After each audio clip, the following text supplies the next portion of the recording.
Kel, dasturxonga kel. Shayday. Eldos balam, kela qo'y. Kel, o'tir. Kel. Qalay bu?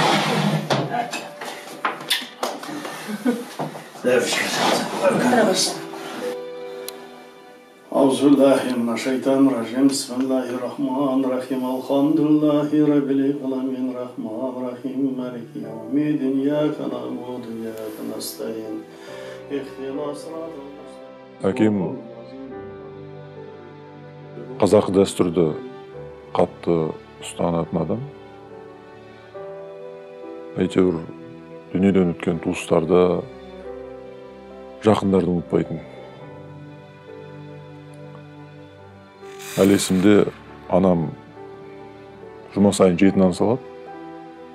Әкем болса сол ата-баба әруақтарына Құран бағыштап, сондай бір дастархан жайылатын жұма сайын. Мен енді бала күнінен соны көріп өстім, сондықтан мен де сол әкемнің жолын таңдадым. Дінге жақын болдым. Кейіннен мешітке жиі барып тұрдым.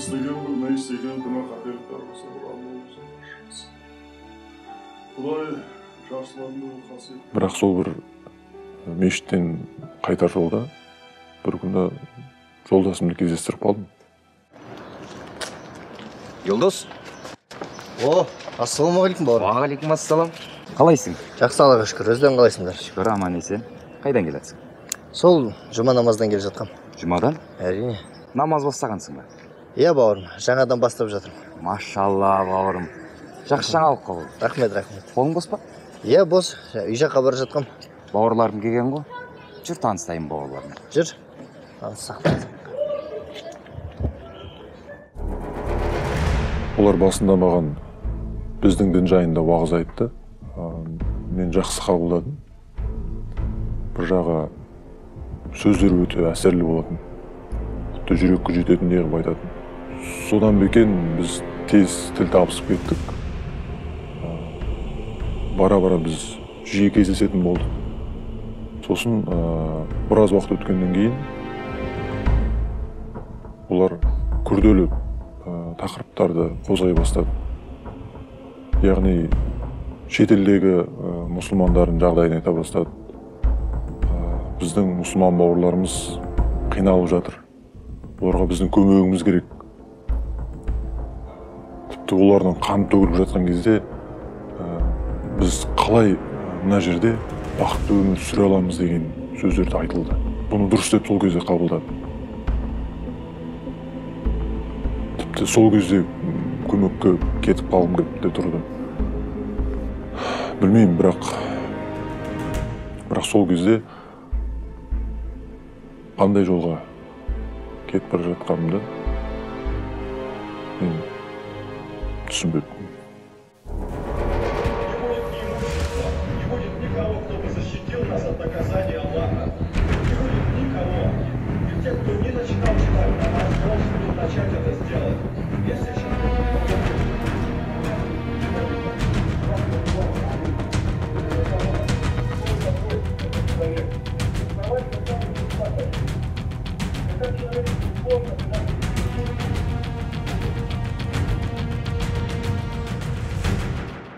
Auzubillahiminash-shaytonir-rajim. Bismillahir-rahmanir-rahim. Alhamdulillahi rabbil alamin. Rahmanir-rahim. Maliki yawmiddin. Iyyaka na'budu wa nasta'in. Ihdinas siratal mustaqim.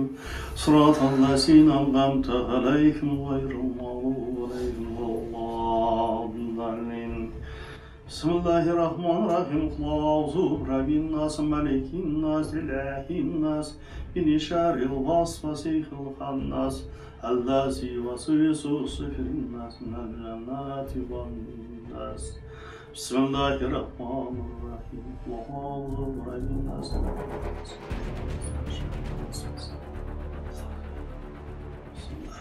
Subhan rabbika rabbil izzati amma yasifun. Selamun alel murselin. Elhamdülillahi rabbil alamin. Amin. Ya Rabbi, bu okulan Fatiha jana xavasırlarının savabına ölü peygamberimiz Muhammed Aleyhisselam'ın taza ruhuna verişler, sahabalara, şehitler ve şehitlerden 18 bin kalanı ötken Müslüman kavmine okutlar.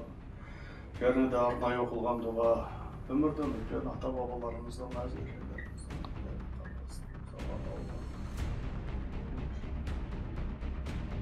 Zamanımızga tarıştık elimizge amandık vereysin.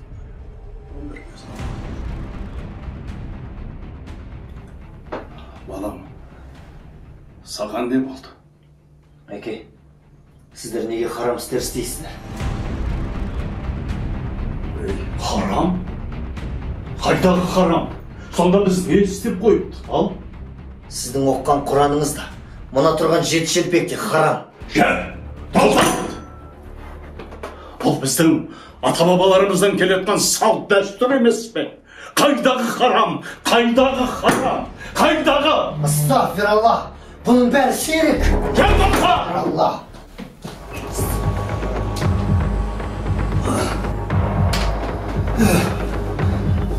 Құдайым-ай. Тыныш бол. Мына жерге шалбарыңды шық. Сол күні мен бірінші рет әкеме қатты сөйлеп, дауыс көтеріп, кәдімгідей ол кісіге ауыр тиетін сөздер айттым.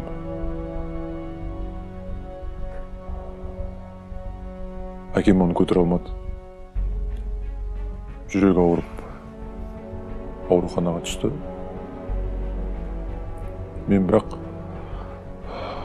халін сұрауға да барғам жоқпын ауруханаға.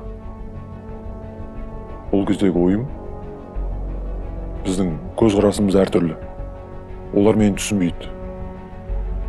Мұндай адамдармен қалай бір шаңырақта өмір сүріп, қалай бір дастарханнан тамақ ішем деген ой болды менде. Сол себепті де мен үйден кетем деп шешім қабылдадым. Елдос? Балам?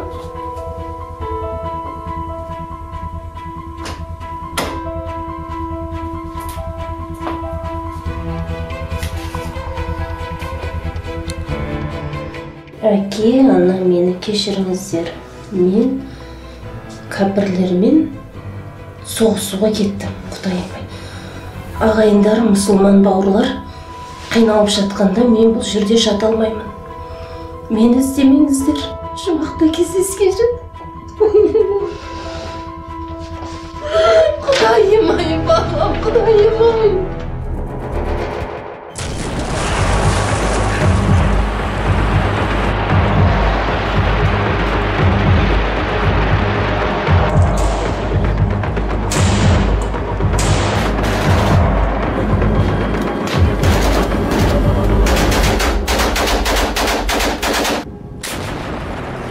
Жалпы қақтығыс аймақтарына баратын адамдардың бірнеше бару себептері бар.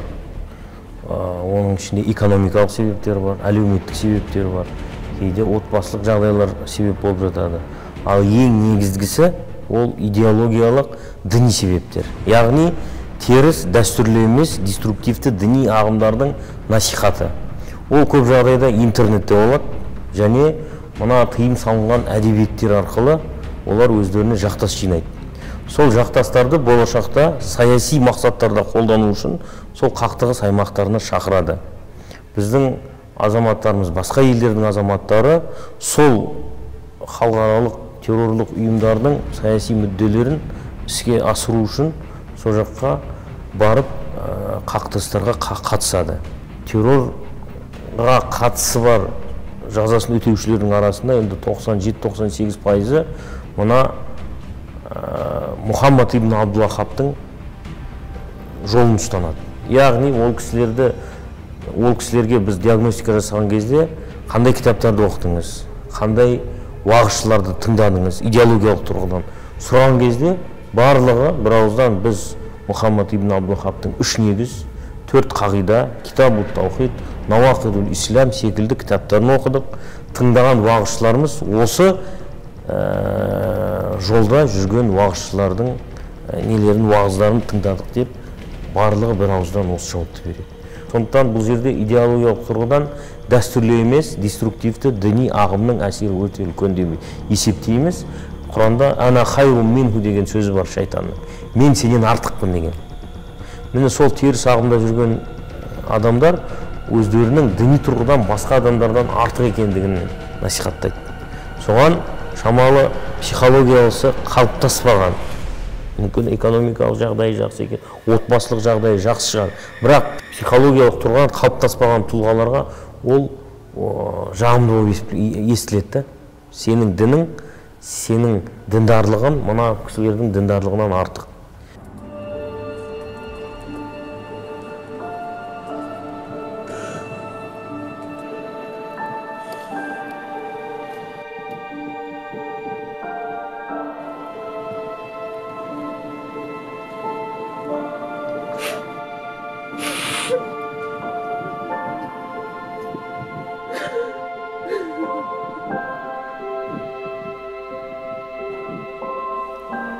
Мен ол жаққа барғанда дінімді қорғаймын, мұсылман бауырларыма көмектесемін деп бардым кәдімгідей. Бірақ Сирияға барып, ол жердегі жағдайды өз көзіме көргенде үлкен қателік жасағанымды түсіндім.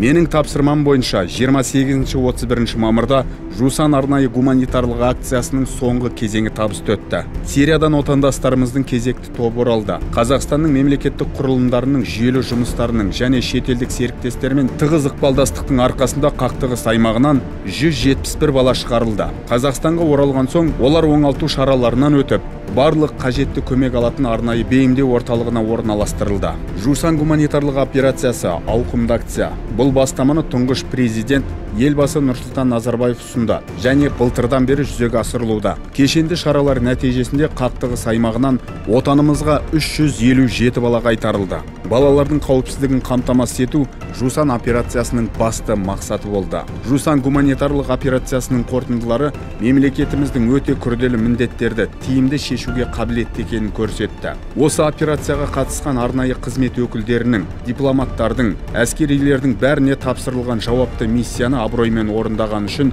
алғыс білдіремін. Елге оралған отандастар жаңа өмір бастауға, ал балалар бейбіт өмір сүруге мүмкіндік алды. Біз өз азаматтарымыздың құқықтары мен қауіпсіздігін алдағы уақытта да қорғайтын боламыз. Қазақстан Республикасының президенті Қасым-Жомарт Тоқаев.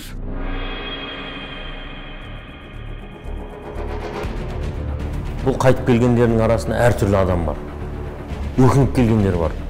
Өздері сол жақтағы жағдайдың дұрыс емес екендігін көріп қайтып келгендер бар. Керісінше жоқ, ол жақтан қайтпау керек еді. Сол жерде өлгеніміз артық-ау дегендер де бар. Әртүрлі адамдар бар. Бірақ оңалту жұмыстары жүріп жатыр. Психологиялық тұрғыдан, әлеуметтік тұрғыдан, жұмысқа тарту арқылы, теологиялық діни тұрғыдан осындай оңалту жұмыстарының барлығы жүргізіліп жатыр. Бұл жердегі ең бірінші мәселе адам өз ақылын қолдану керек. Яғни өзі қатты терең ойлану керек. Бұл қандай себептер болған себеп болды, қандай нәтижеге жетті бұл адам. Сондықтан осы ақылды қолдану арқылы, осы ойлау жүйесін қолдану арқылы адам теріс діни ағымдардан шыға алады. Егер адам жоқ, мен ақылымды қолданбаймын, ақыл ол адастырады, логика ол адастырады, ойлану ол адастырады деген ұстанымда болса, ол сол соқыр сеніммен жүре береді.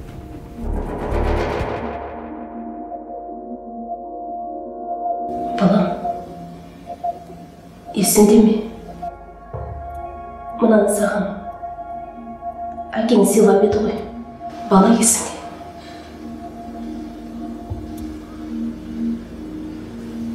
Балам, әкең қайтыс болып кетті.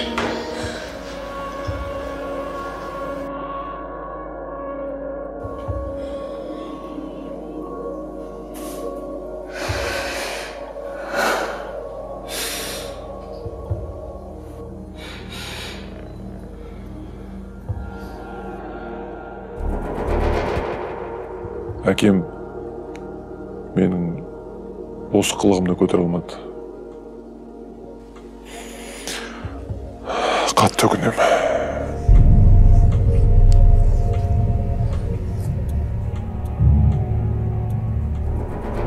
Елдос бауырым, не бүлдіргендеріңді түсініп жатқан шығарсың. Әкең сен ойлап құсадан қайтыс болды.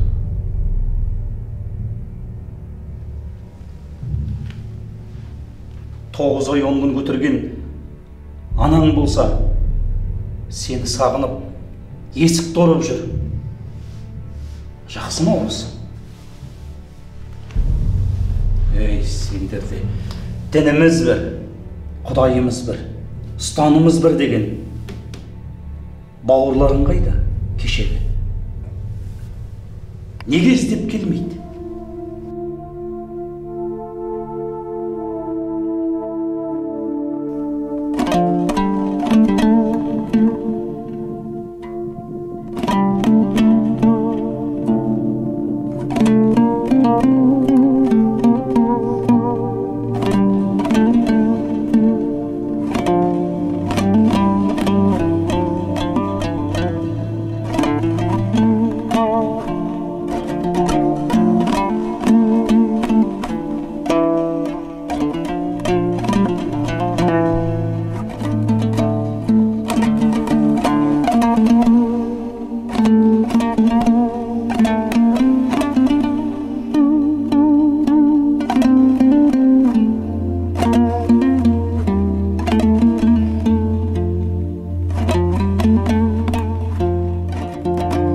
Осы оқылған фатиха мен ықылас сүрелерін дүниеден өткен ата-бабаларымыздан, әз-әжелеріміздің, туған туыс бауырларымыздың рухына бағыштадық. Жатқан жерлерін жайла, топырақ